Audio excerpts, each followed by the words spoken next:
Fiber to fabric. Contents at a glance. Introduction. Variety of fabric. Fiber. Plant fiber. Jute. Spinning cotton yarn. Yarn to fabric.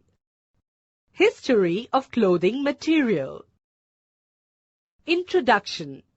Friends, if you have visited a cloth shop, you would have found that bed sheet, blanket, curtains, tablecloth, towels, and dusters are made from different kind of fabric.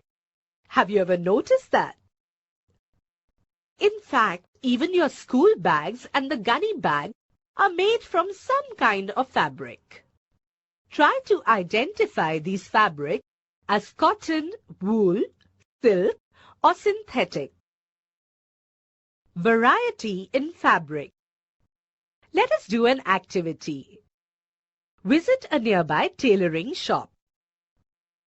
Collect cuttings of fabrics left over after stitching. Feel and touch each piece of fabric. Now try to label some of the fabrics as cotton, silk, wool, or synthetic. Do you know what these different fabrics are made of? When you look at any fabric, it seems a continuous piece. Aha! Now look at it closely. You will find that a fabric is made up of yarns arranged together. Now let's learn what are yarns made of. Fiber. You might have observed something similar when you try to thread a needle. Many a time, the end of the thread is separated into a few thin strands. This makes it difficult to pass the thread through the eye of the needle. The thin strands of thread that we see are made up of still thinner strands called fibers. Fabrics are made up of yarns, and yarns are further made up of fibers. Now, where do these fibers come from? Well, the fibers of some fabrics such as cotton, jute, silk and wool are obtained from plants and animals. Yes, indeed. And these are called natural fibers. Cotton and jute are examples of fibers obtained from plants, while wool and silk fibers are obtained from animals. Wool is obtained from the fleece of sheep or goat. It is also obtained from the hair of rabbit, yak and camel. Silk fiber is drawn from the cocoon of silkworm. In the last 100 years or so, fibers are also made from chemical substances which are not obtained from plant or animal sources. These are called synthetic fibers. Some examples of synthetic fibers are polyester, nylon and acrylic. Some plant fibers. Cotton. Cotton plants are usually grown at places having black soil and warm climate. The fruits of the cotton plant, cotton balls, are about the size of a lemon. Yes, that big.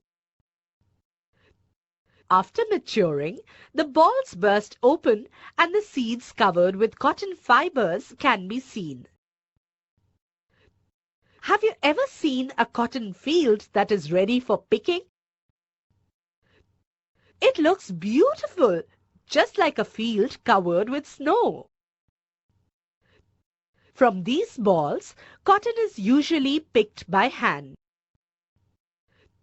Fibers are then separated from the seeds by combing. This process is called ginning of cotton. Ginning was traditionally done by hand. These days, Machines are also used for ginning. Jute. Jute fiber is obtained from the stem of the jute plant. It is cultivated during the rainy season. In India, jute is mainly grown in West Bengal, Bihar, and Assam. The jute plant is normally harvested when it is at the flowering stage. The stems of the harvested plants are immersed in water for a few days. The stems rot and fibers are separated by hand. To make fabrics, all these fibers are first converted into yarn. Spinning cotton yarn. The process of making yarn from fibers is called spinning.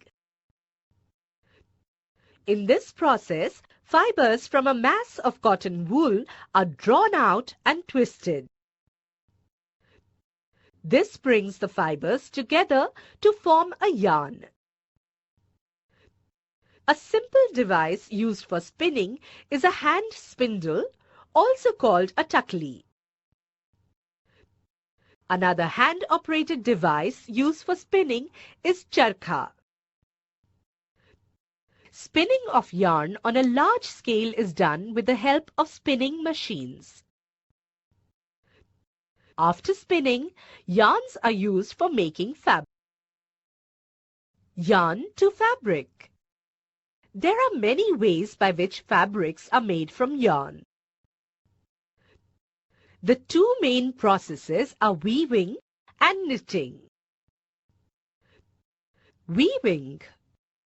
In previous activity, we have seen that a fabric is made up of two sets of yarns arranged together. The process of arranging two sets of yarns together to make a fabric is called weaving. The two sets of yarns are woven to make a fabric. The yarns are much thinner. Weaving of fabrics is done on looms. The looms are either hand-operated or power-operated. Knitting. Have you noticed how sweaters are knitted? In knitting, a single yarn is used to make a piece of fabric. Have you ever pulled the yarn from a torn pair of socks? What happens? A single yarn gets pulled out continuously as the fabric gets unraveled. Socks and many other clothing items like your t-shirts are made of knitted fabrics. Knitting is done by hand and also on machine. History of clothing material. Have you ever wondered what materials people used in ancient times for clothes? It appears that in those times people used the big leaves of trees or animal skins and furs to cover themselves. After people began to settle in agricultural communities, they learned to weave twigs and grass into mats and baskets. Vines, animal fleece or hair was twisted together into long strands. These were woven into fabrics. The early Indians wore fabrics made out of cotton that grew in the regions near the river Ganga. Flax is also a plant that gives natural fibers. In ancient Egypt, cotton as well as flax were cultivated near the river Nile and were used for making fabric. You know, in those days, stitching was not known at all. What people would do was, they simply draped the fabrics around different parts of their body. Many different ways of draping fabrics were used. With the invention of the sewing needle, people started stitching fabrics to make clothes. Stitched clothes have gone through many variations since their invention. But is it not amazing that even today, sari, dhoti, lungi or turban is used as an unstitched piece of fabric? Just as there is a large variety in the food eaten all over our country, a large variety exists also in the fabrics and clothing items